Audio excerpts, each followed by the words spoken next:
So that's a somber note to conclude on, the possibility that debt could produce, in your words, a catastrophe if it's not managed.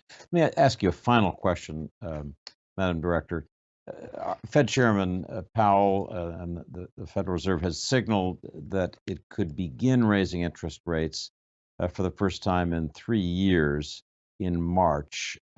We've talked about the inflation issues, but also the need to sustain growth, encourage greater growth.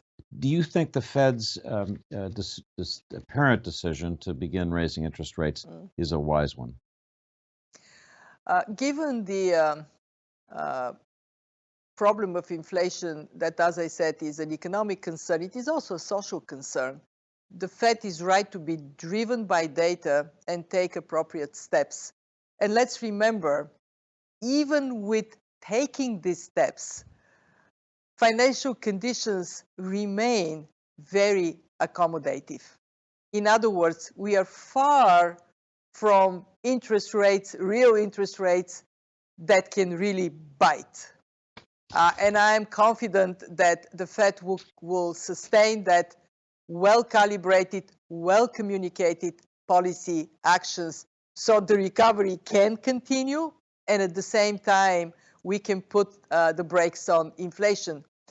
But again, inflation is a complex phenomenon. It is also a result of COVID.